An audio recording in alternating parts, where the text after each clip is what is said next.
It was the sixth grade when I first heard the phrase summit learning. I was around 12 years old, and my biggest worries in school was if the girl down the hall liked me or if I had enough hip slips to wear sweatpants.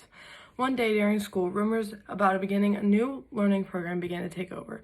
We were doing Summit next year, and the teachers are going through training so we can do Summit. Not knowing what Summit even was, many of my classmates ran to their teachers and asked them questions. Since it was so early in the transition, the only information the administration could release was Summit will be implemented next year as a new method of learning, and only 2 families in the grade will be involved. This made me extremely eager and nervous. I enjoyed my summer, and in July, the news came out. Connor Middle School had emailed all the families informing them that Summit was going to be involved next year. My schedule was attached at the bottom, and I was going to be part of the switch. I was extremely excited to be part of a program that was only a select amount could participate in. This program changed the way I viewed my education because of the way the program was ran, the drastic change in my reading and writing experience with the program. The creator's goal with Summit was different than most online school programs. The creator states, Summit Learning Platform is an online tool that powers learning and teaching. On the platform, students set individual goals, create roadmaps to achieve them, learn content at their own pace, and dive into meaningful projects that connect to the real world. Many of the teachers traveled to California to take courses on the program so it was taught properly. The teachers were taught about the platform as a whole and how every student will be different. When the teachers finally got to implement the program on their own, it was different than the original thoughts they had. The teachers were taught that Summit had everything they needed to quit giving lectures. The program was set up like a grid. There was 4 rows in each class, and each were separated by projects, power focus areas, additional focus areas, and challenge focus areas. The project tab assignments were added by the teachers, and the content was done throughout the class. These ended with either a poster board to turn in, something to present in front of the class, or a hands-on task the teacher graded. The grade received on the assignment determines the color that was projected on that grid.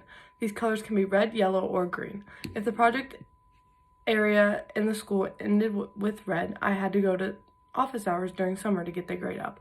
If it ended with yellow, you could keep that grade or continue to go on to office hours. If you had green, that was mastery of the content. One of the biggest catches on the platform was it was impossible to get an A unless you completed the additional focus areas. These followed along the same criteria as the power focus areas. These additional sets of quizzes were harder than the original ones, so I chose not to do them. This decision left my grade throughout middle school with a B in all my classes. The new learning curve had a major flaw in it. The flaw was lack of essays, constructive writing, and extended responses. This was a major setback for me, especially during standard testing. I had no clue what I was doing, and I did not score well. I knew after this point that something was needed to change before high school, or I was going to be in trouble. High school came in the blink of an eye, and I realized nothing changed. My schedule was all honors classes, and I feared the outcomes of my classes because I had no writing skills. I remember hearing that in every class that I would have a paper I would need to write and read in front of the class. In my first semester, I had an English class with a teacher named Miss Collins. She began to give me the confidence and knowledge I needed to write a decent paper. She announced at the beginning of the semester that we'd been writing a 2-page argumentative essay. We were allowed to pick our own topics, and I chose females should be allowed to play football.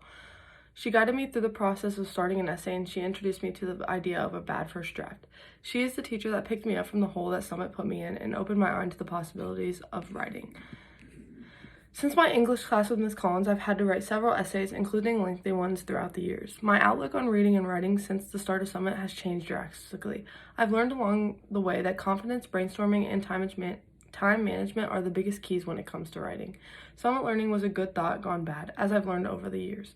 I've had to learn key concepts to writing later than I should have. Without this lesson in life, I don't think I would have shown as much growing opportunities as I have to this day. Ms. Collins really set my literacy education back on track. This helped me see my future into writing. Thanks to the change in middle school, the switch in high school, and what I've learned throughout, I now look at literacy through a different lens, and I will continue to grow off the experiences life throws at me.